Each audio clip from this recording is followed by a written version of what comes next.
우리는 하나님의 말씀이 우리를 어떻게 그분의 백성으로 만들어가는지 보기 위해 이 자리에 모인 말씀 공동체입니다. 우리 모두 이 사실을 기억합시다. 하나님이 여러분 모두와 함께 하시기를, 당신과도 함께 하시기를. 좌우 인사 나누실 때 가까이 계신 분들 손도 한번 잡아주시면서 오늘도 함께 해서 제 마음이 참 행복하고 감사합니다. 이렇게 고백해 봅시다.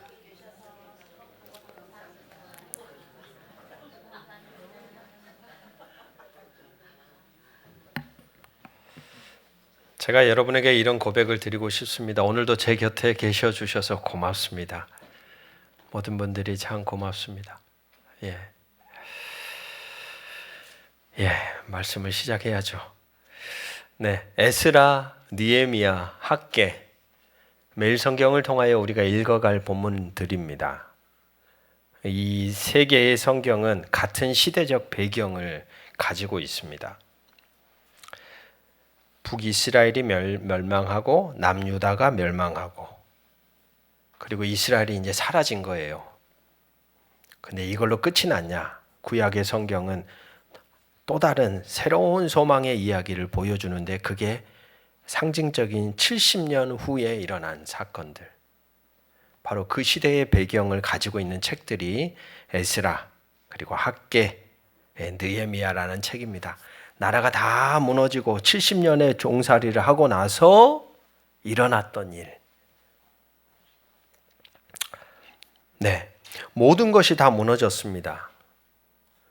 그리고 70년의 시간이 지나간 거죠. 여러분 70년이면 지금이 2025년이니까 70년이면 1955년 정도 되겠죠. 그 땅에 태어난 손자들, 그러니까 예루살렘이 아니라 포로로 끌려가서 바벨론 포로 생활을 했던 그 땅에 태어난 손자들은 예루살렘을 한 번도 본 적이 없어요. 어쩌면 히브리 말보다 어떤 말이 더 익숙했을까요? 바벨론의 언어가 더 익숙했겠죠. 야훼라는 이름은 할아버지의 추억 속에나 존재하는 이름이 되었을지도 모릅니다. 여호와 하나님이, 이 얘기는 할아버지나 이야기하는 언어. 이제 태어난 세대는 그것에 대한 별로 기억이 없고 연결이 없는 상태.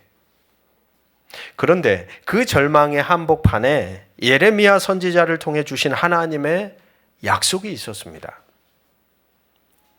바벨론에서 70년이 차면 내가 너희를 돌보고, 예레미야의 말씀에 내가 너희를 돌보고 너희를, 같이 한번 따라해 봅시다. 이곳으로 돌아오게 하리라. 누가요? 내가가 누구예요? 하나님이에요. 그러니까 이 70이라는 수는 여러분 성경을 보실 때 숫자적으로 볼 게 아니라 많은 부분 상징적인 의미를 가진 수로 보시면 좋습니다. 7 곱하기 10이라는 이 수는 완전한 때를 가리키는 상징수예요. 몇 년이 될지는 모르는데 하나님이 그 땅을 허무신 다음에 하나님의 가장 탁월한 때에 맞춰서 뭐 하시는 거예요? 내가 너희들 다시 돌아오게 할 거야 라는 얘기를 하셨다는 거죠. 그 예레미야의 말씀이 오늘 에스라 1장 1절에 70년의 시간이 찼음을 가르쳐 줍니다. 바사 왕 고레스 원년에 여호와께서, 도저히 돌아올 수 없었던 그들에게 상상하지 못하는 놀라운 일이 일어난 거예요.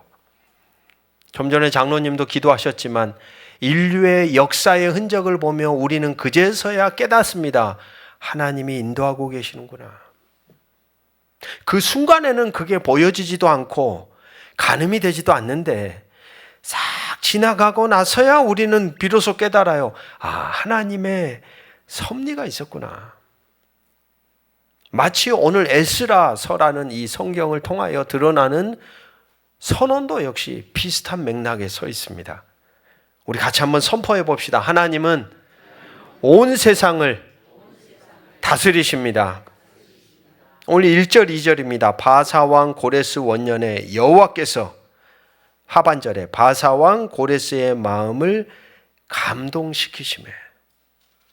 분명 겉으로 보기에는 고레스라는 이 왕이 뭔가를 행동을 취한 것으로 표면적으로는 보이는데 성경은 표면만 보는 게 아니라 그 표면 이면에 뭔가 사람을 움직이고 이끌어가는 뭐가 있다? 하나님이 계신다는 거예요. 그 말을 감동시킴에라는 단어로 표현하고 있습니다. 무슨 말이냐면 잠자던 사람을 깨웠다는 거예요.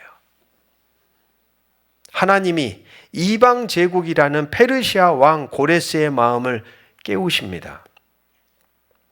물론 고레스의 입장에서는 지극히 자신의 제국의 안정을 위한 치밀한 정치적 계산이 깔려있는 행동이었습니다. 그는 정복지의 백성들을 고향으로 돌려보내서 그들의 신전을 짓게 해줍니다. 그럼으로써 그가 누릴 수 있는 유익은 뭐가 있었을까요? 곳곳마다 너무 방대한 영토에 있는 각각의 나라들이 자기들만의 민족성을 띠고서 불만이 생기면 뭘 일어나요? 반란이 일어난단 말이에요. 그러니까 그 반란을 잠재울 수 있게 막아주는 역할을 했고 세금을 안정적으로 확보하려고 했던 것이죠. 고레스는 거대한 제국을 설계했습니다. 하지만 중요한 건 이겁니다. 정작 자신은 하나님의 더 거대한 설계도 위에 놓인 도구였다는 것을, 도구에 불과했다는 것을 자신은 몰랐다는 것이죠. 몰랐다.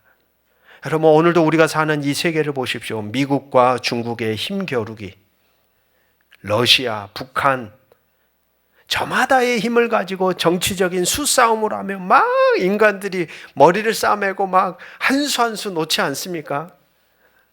그런데 에스라서는 첫 장에 우리에게 그걸 보여줘요. 그래, 날고기는 사람들이 머리를 싸매고 지혜를 짜내지. 하지만 그 모든 사람들이 내가 그려놓은 설계도 위에 놓여져 있는 한 존재들일 뿐이라는 거예요. 뿐이다. 그뿐이겠습니까? 오늘도 우리가 살아가는 많은 수많은 관계 안에 놓여진 많은 사람들과의 관계, 내가 풀어가는 문제들, 상황들조차도 어디 안에 있다고 우리는 바라보는 거예요? 하나님의 주권과 통치 가운데 있는 거구나. 저 악한 사람도 하나님이 자신을 쓰고 있는지를 몰라요. 근데 하나님이 쓰는 거예요. 악한 자든 선한 자든 그분의 뜻과 계획을 따라 하나님은 조각해 가시는 분이시다. 그걸 우리에게 말해준다는 사실입니다. 여러분, 하나님은 때로 우리가 이해할 수 없는 어떤 대상을 통해서도 당신의 일을 하십니다. 역사의 수레바퀴는 인간의 욕망대로 굴러가는 것처럼 보여지지만 그 궤도를 정하시는 분이 하나님이심을 믿으십시오. 우리가 매일 마주하는 절망적인 뉴스의 소식들, 도무지 이해할 수 없는 세상의 기류들, 그 모든 것 속에서도 하나님은 일하고 계심을 우리는 계속해서 기억해야 한다는 사실입니다. 두 번째로 하나님은 당신의 말씀을 신실하게 지킵니다. 1절은 이 모든 일의 이유를 분명하게 밝힙니다. 예레미야의 입을 통하여 하신 말씀을 이루게 하시려고. 고레스의 정치적 야망이 이 일의 원인이 아닙니다. 세상의 계산이 아니라 70년의 약속을 기억하시는 하나님의 신실하심이 역사의 진정한 엔진이라는 거예요. 역사를 움직이고 있다는 거예요.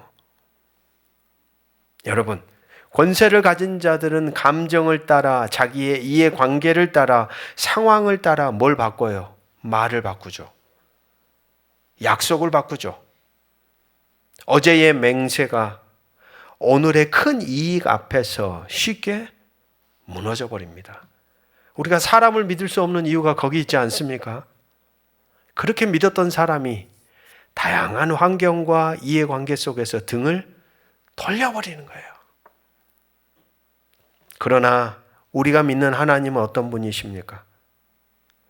70년이라는 구체적인 시간의 좌표를 찍습니다. 그 시간이 찼을 때 제국의 주인을 바꾸어서라도 그 약속을 밀어붙이십니다. 그분의 말씀은 감정에 따라 바뀌어지는 것이 아니라 말씀대로 이루어 가시는 역사의 설계도라는 말입니다.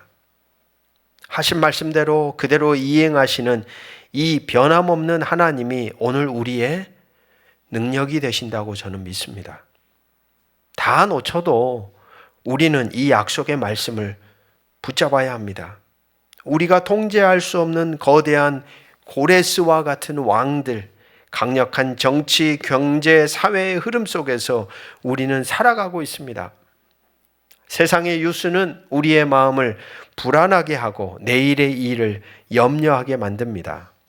그러나 오늘 말씀은 그 모든 흐름의 배후에서 그들의 마음을 깨우시는 분이 우리 하나님이심을 선포합니다. 우리의 진정한 안정은 그렇기에 고레스와 같은 힘 있는 자들의 관용에 있는 것이 아니라 70년의 약속을 기억하시는, 같이 한번 선포합시다. 하나님의 신실함에 있습니다. 할렐루야. 하나님의 신실하심에 있는 거예요. 지금 여러분의 삶을 흔드는 그 염려 앞에서 여러분, 우리는 고레스의 관용 같은 세상의 계산을 기대고 있는 것은 아닐까요? 아니면 70년의 약속을 기억하시는 하나님의 신실함을 붙들고 있습니까? 질문해 봐야 되겠죠. 하나님께서 고레스를 통해 역사의 문을 여셨습니다. 이제 누구든 돌아갈 수 있습니다. 참 해방의 소식과 같은 메시지 아닙니까? 갑자기 나라가 바뀐 한 나라의 최고의 왕이 야, 다 돌아가. 너네들 땅으로 다 돌아가도 돼. 내가 성전까지 지어줄게. 이런 왕이 어디 있겠습니까? 그러니까 이 소식은 전혀 예상하지 못한 하나님의 역사의 소식인 거예요, 사실. 바로 그때 1장 5절은 우리에게 두 번째 장면을 보여줍니다. 이에 유다와 베냐민 족장들과 제사장들과 레위 사람들과 그 마음이 하나님께 감동을 받고 올라가서 다 일어나니. 하나님은 고레스 왕을 깨우셨죠. 고레스 왕만 깨운 게 아닙니다. 누구도 깨우십니까? 원래 당신의 백성이었던 사람들을 흔들어 깨웁니다. 그런데 질문이 있습니다. 모두가 다 돌아갈 수 있었는데 왜 모두 다 돌아가지 않았을까요? 이때 돌아간 사람들을 대략 한 5만 명 정도 추산합니다. 잡혀간 사람들은 훨씬 많은데 대부분의 사람들은 바벨론 땅에 남아 있었습니다. 아까 서두에 말씀드렸죠. 70년의 시간이 지났다. 거의 한 세대가 태어나고 죽기에 충분한 시간입니다. 그러다 보니까 바벨론으로 끌려갔던 사람들은 그 의지할 것 없는 낯선 땅에서 뭐하기 위해서, 생존하기 위해서 얼마나 피땀 눈물 흘리면서 자기의 삶의 터전을 마련했겠죠. 바벨론에 단단하게 뿌리를 내린 겁니다. 누군가는 번듯한 집을 지었고 누군가는 안정된 직장을 얻습니다. 손에 익은 삶의 기반이 비로소 마련된 시간이 역시 몇 년이에요? 70년이었던 거예요. 고고학적 자료인 무라슈 경제문서라는 자료의 내용을 보면 그들이 바벨론 땅에서 자기 마을을 이루고 여호와의 이름이 담긴 자녀를 낳으며 완전히 뿌리 내리고 살았음을 우리에게 보여줍니다. 그뿐입니까? 여러분, 돌아가야 할 땅이 있는데 그 땅에 예루살렘은 사람이 살지 않는 폐허가 된 잿더미입니다. 여기에는 보란듯이 삶의 터전을 살아갈 수 있도록 기초를 다 마련해 놨는데 이제 그 땅에 돌아가면 땅을 다시 만들어야 하는 거예요. 그리고 그 거리가 무려 몇 킬로냐면요, 1500km입니다. 여러분 그려지세요. 1500km. 여기서 서울까지 몇 킬로입니까? 400km 잡죠. 400. 여기서 한 평양까지 한 800. 저 위에 베이징까지 넘어가면 1500km 될까요? 이 긴 거리를 어떻게 해요? 어떻게 돌아가요? 여러분 이들이 돌아갔던 이 거리가 누가 걸었던 거리와 똑같냐면 창세기에 나오는 아브라함이 자기 본토 친척 아비 집을 떠나 하나님이 명한 땅으로 갔던 이 루트하고 똑같습니다. 그 길을 이들이 또 걸었던 거예요. 또 걸었던 거. 1500km면 험한 길, 가도 끝이 없어요. 강도와 짐승의 위험, 낯선 땅의 거주민들과의 충돌. 대단한 거죠, 사실. 그러했기에 돌아가는 사람들이 어땠다? 적었다는 거예요. 즉, 돌아가는 길은 보장된 현실을 버리고 약속만 있는 황무지를 택하는 길이었다는 말입니다. 여러분, 저는 이 대목에서 잠시 멈춰 생각해 봅니다. 신앙이 뭘까? 여러분에게 신앙은 무엇인가요? 안정된 보금자리, 든든한 버팀목, 내 삶이 풍성하게 만들어지는 익숙한 삶의 자리를 그리고 계시진 않습니까? 근데 이 본문 앞에 딱 멈춰설 때 신앙은 본질상 안주가 아니라 순례라는 생각이 듭니다. 순례예요. 순례. 믿음은 언제나 보장된 현실을 약속된 미래와 맞바꾸는 모험의 자리로 우리를 부른단 말입니다. 근데 이게 참 어렵죠. 참 어려워요. 그 모험을 우리는 갈 수 있을까? 그 모험을 감행하는 사람이 바로 하나님의 깨우심에 응답하는 사람들이었다라는 생각이 듭니다. 왜 돌아가지 않는 사람들을 그러면 귀환했던 사람들은 비난하지 않았을까요? 그들 자신도 수없이 두드리며 망설였기 때문이겠죠. 1500km의 그 여정. 그럼에도 마음이 깨어난 자들은 그 길을 택합니다. 이것이 바로 에스라 2장의 내용입니다. 그렇게 마음이 깨어난 자들이 누구냐 할 때 2장에 여러분 1절부터 70절 제가 다 못 읽는 이유가 있어요. 70절까지 있어요. 근데 그 뭐 특별한 내용이 있냐? 아닙니다. 거기 쭉 보십시오. 뭐예요? 전부 다 이름이에요. 이름, 듣도 보도 못한 이름들을 70절에 걸쳐서 왜 이렇게 기록을 할까? 스룹바벨, 예수와 이름도 낯선 사람들이 끝도 없이 이어집니다. 그런데 여러분, 저는 이 장에 딱 들어설 때 이 1절부터 70절을 쭉 읽어가면서 이 지루해 보이던 명단이 단순한 사람 조사가 아니었구나. 성경이 이것을 통해 우리에게 말하고자 하는 게 분명히 있구나라는 생각이 들었습니다. 이것은 하나님의 영광의 명단입니다. 이 명단이 위대한 것은 이것이 가진 구체성 때문입니다. 하나님은 그냥 이렇게 표현하면 얼마나 좋아요. 용기 있는 사람들 400 몇 명이 함께 돌아갔더라. 끝. 1절부터 70절까지 이름 다 나열하지 않고 그냥 뭉뚱거려서 용기 있는 사람들, 신실한 자들 400명 돌아갔어. 끝. 얼마나 심플하고 좋습니까? 그런데 이 명단을 쭉 기록했다는 것은, 이 명단이 위대한 것은 바로 이것이 가진 구체성 때문입니다. 뭉뚱거려 기록하지 않습니다.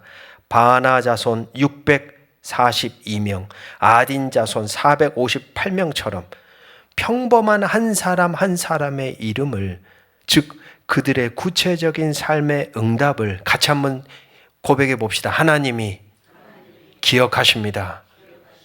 할렐루야. 여러분, 복음서에도 보면 예수님이 집단으로 치료 안 해요. 한 사람 한 사람 만나거든요. 아무리 일정이 바빠도 인격적으로 눈을 마주하며 그들의 손을 마주 잡으며, 오늘 구약 성경에도 보니까 하나님이 그 수백 명이나 되는 사람들의 이름을 굳이 이렇게까지 기록한 이유는 뭐냐면, 각 사람이 결단하고서 그 1500km나 되는 여정을 돌아오려고 애썼던 그들의 삶의 흔적을 나는 가볍게 보지 않는다는 거예요. 그 한 사람 한 사람의 결단, 그 한 사람 한 사람의 믿음의 선택, 나는 그걸 기억한다는 거예요. 거룩함이란 무엇입니까? 추상적인 구호가 아닙니다. 이처럼 구체적인 일상의 흔적 속에 있다는 생각이 듭니다. 우리가 만들어가는 흔적 하나하나를 하나님은 뭐 하신다? 기억하신다는 거예요. 하나님이 이들을 얼마나 기뻐하셨는지 이 70절의 지루함이 그것으로 우리에게 증명해 보여줍니다. 더욱 놀라운 것은 이 명단에 오른 사람들의 면면에 있습니다. 이 명단은 순수한 혈통을 가진 엘리트 집단이 아닙니다. 제사장은 4,000명이 넘게 돌아옵니다. 그런데 레위 사람은 고작 74명만 돌아와요. 레위 사람들이 더 많거든요. 근데 다 떨어져 나간 거예요. 왜냐하면 낮은 대우를 받던 레위직을 버렸던 겁니다. 반면에 2장에 보면 43절에 느디님 사람들이 등장하죠. 본래 성전에서 허드렛 일을 하던 이방인들입니다. 55절에 솔로몬의 신하의 자손들이 등장합니다. 이들 역시 외국인 강제 노역자들의 후손으로 추측됩니다. 그 다음에 59절에는 자신이 이스라엘인이라는 증명서, 족보조차 잃어버린 사람들까지도 있습니다. 이런 자들이 돌아온 거예요. 이 대목 앞에 딱 섰을 때 이런 생각이 들었습니다. 하나님이 지금 누가 순수 혈통인가를 묻지 않는 거구나. 너 어디 족보야? 너 어디 태생이야? 너 어디에서 왔어? 하나님께는 그게 중요한 게 아니에요. 하나님께 가장 중요한 건 무엇입니까? 누가 이 부름에 응답했는가? 누가 나의 이 부름 앞에 응답하며 결단하며 왔는가? 이게 하나님께 중요했다는 거예요. 이 영광스러운 명단은 오늘 우리 교회의 정체성을 보여줍니다. 하나님은 완벽한 순수 혈통을 가진 엘리트 집단을 교회라 부르지 않습니다. 느디님 사람들도 있고 솔로몬의 신하의 자손들도 있고 족보를 잃어버린 자들도 있고 하나님은 우리의 과거와 자격이 아니라 오직 부르심에 대한 응답 하나만을 보십니다. 그 부름의 공동체가 교회라는 말입니다. 교회. 나는 자격이 안 돼. 나는 부족해. 내가 저기에 낄 수 있을까가 아닙니다. 바로 그렇게 느끼는 자리가 바로 하나님의 부르심이 임하는 자리인 것이죠. 이 영광스러운 명단은 교회가 홀로 존재하는 각자 도생이 아닌 오늘 우리 교회의 정체성을 보여줍니다. 여러분, 아브라함처럼 그냥 한 가족만 넘어왔더라면 얼마나, 근데 같이 하는 사람들이 있었다는 거예요. 같이 걷는 이들이 있었다는 거예요. 여러분, 목회자로서, 목회자이기 이전에 한 성도로서 신앙의 길을 걸어가는 아름다운 한 존재의 흔적을 곁에서 마주하면요, 마음 안에 어떤 생각이 드냐면, 야, 나도 잘 지켜봐야지. 나도 끝까지 걸어봐야지. 내가 놓지 않을 거야. 이 마음이 든단 말입니다. 1991년에 함께 가자 우리 이 길을 이라는 시를 쓴 김남주의 작가의 글이 있습니다. 한번 들어보십시오. 함께 가자 우리 이 길을. 셋이라면 더욱 좋고 둘이라도 떨어져 가지 말자. 함께 가자 우리 이 길을. 앞서가며 너 뒤에 오란 말일랑 하지 말자. 뒤에 남아 너 먼저 가란 말일랑 하지 말자.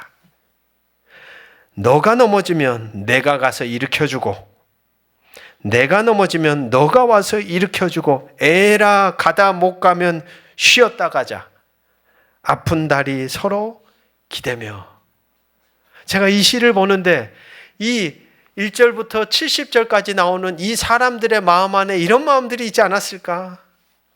그들이 끝까지 완주할 수 있었던 이유는 이런 공동체성이 있었다는 말입니다. 여러분, 신앙이란 공동체성을 띄어야 합니다.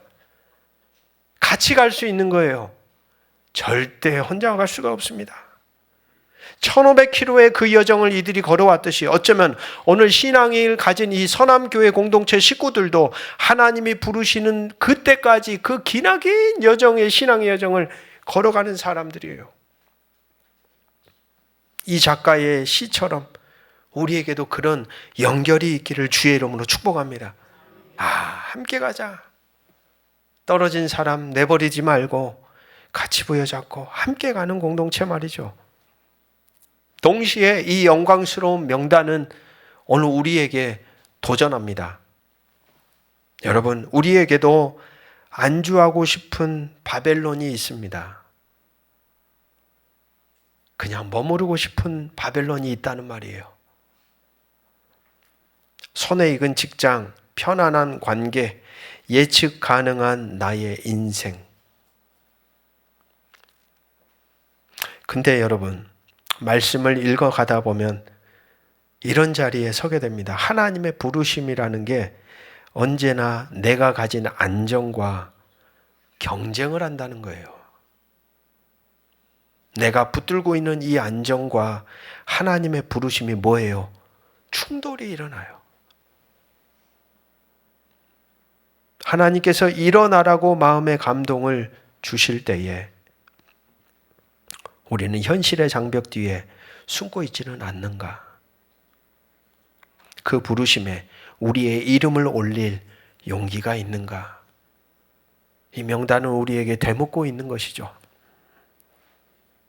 여러분, 마지막입니다. 그렇다면 이 모든 위험을 감수하고 왜 이들은 잿더미로 가득한 예루살렘으로 그 기나긴 여정을 걸어왔을까요? 무엇이 그들의 마음을 뜨겁게 했을까요? 좀 전에 우리가 읽은 것처럼 고레스는 느부갓네살이 약탈해 갔던 여호와의 성전 그릇들을 모두 돌려줍니다. 참 이 왕 친절하지 않습니까, 여러분? 전쟁에서 패배해가지고 전리품으로 얻어들인 그 금을 갖다가 다 챙겨줘요. 참 이런 왕이 있을까 싶습니다. 금은 그릇이 총 5,400개. 이것은 단순한 그릇 반환이 아닙니다. 이 성전 그릇이 무엇입니까? 느부갓네살이 예루살렘을 멸망시킬 때 너희의 신은 죽었어. 너희의 신은 끝이 난 거야. 라는 증거로 약탈해 갔던 전리품입니다. 바벨론의 신전 창고에서 70년 동안 아무도 그 그릇 안 쓰죠. 먼지가 수북히 쌓여 있지 않았겠습니까? 패배한 나라, 이미 무너진 나라, 죽은 하나님의 나라라는 나름대로의 그 부름 속에 가려져 있었던 상징인데 그 그릇들이 5,400개가 돌아오는 거예요. 할아버지 세대가 사용했던 바로 그 금잔과 대접이 돌아오는 겁니다. 이 모험의 궁극적인 목적은 추상적인 구호가 아니었습니다. 이 대목을 가만히 보는데 이런 마음이 들었습니다. 모든 것은 마땅히 있어야 할 자기의 자리가 있다는 거예요. 이 기물들은 바벨론의 창고 안에 있어야 할 것들이 아니에요. 이 기물들은 하나님을 제사하는 자리에 서 있을 때 빛을 발휘하는 거예요. 거룩한 그릇이, 같이 한번 선포합시다. 거룩한 자리로 돌아옵니다. 예. 그리고 또 하나님의 백성이, 같이 한번 선포합시다. 하나님의 자리로 돌아옵니다. 거기가 원래 우리가 있어야 할 제자리예요.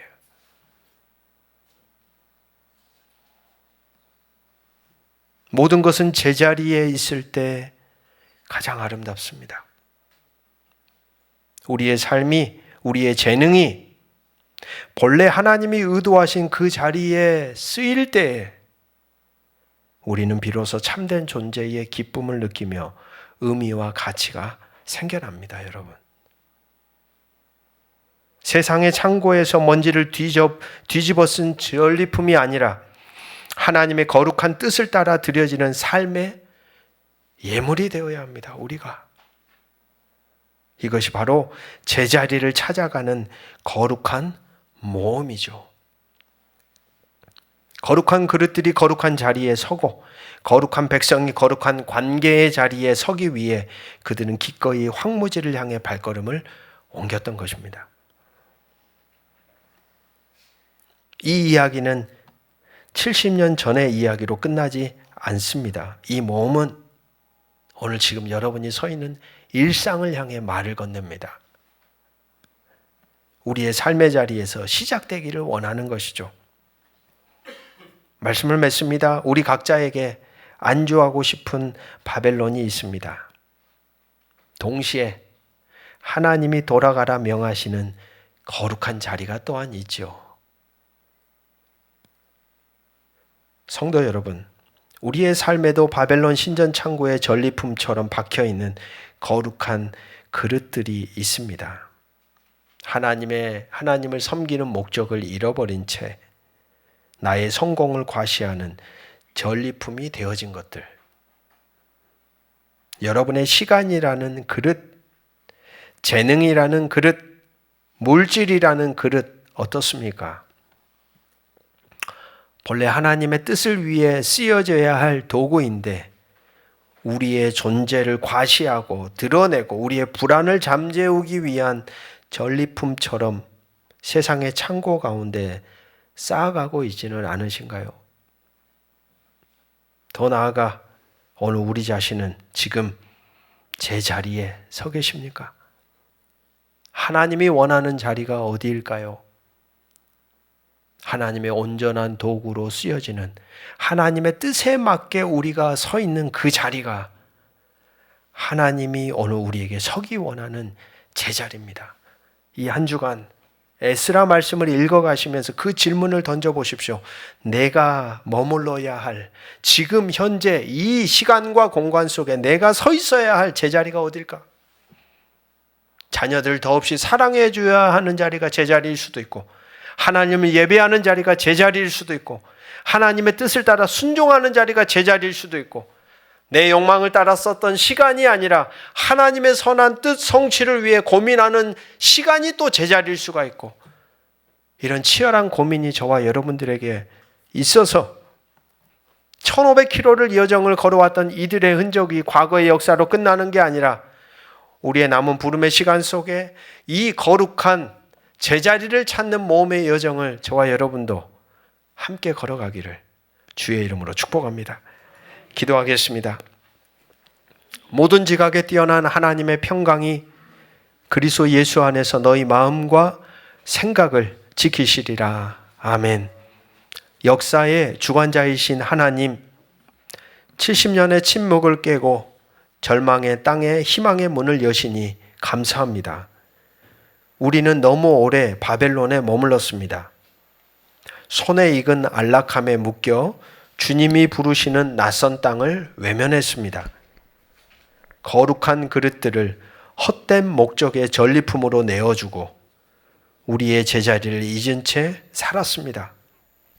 오늘 고레스의 마음을 깨우셨던 하나님, 우리의 잠든 마음도 깨워 주시옵소서. 현실에 매인 눈을 들어 약속을 이루시는 하나님을 보게 도와주시옵소서. 빼앗겼던 그릇들이 마땅히 있어야 할 거룩한 자리를 찾게 하시고 우리의 발걸음이 마땅히 서 있어야 할 당신과 이어지는 관계의 자리를 향하게 하옵소서. 죄와 먼지뿐인 예루살렘이라도 주님이 부르시는 그곳이 우리의 제자리임을 믿으며 안정을 넘어 모험을 택한 그들의 이름처럼 오늘 우리의 순종이 당신의 책에 기록되게 하옵소서. 예수 그리스도의 이름으로 간절히 기도드립니다. 아멘.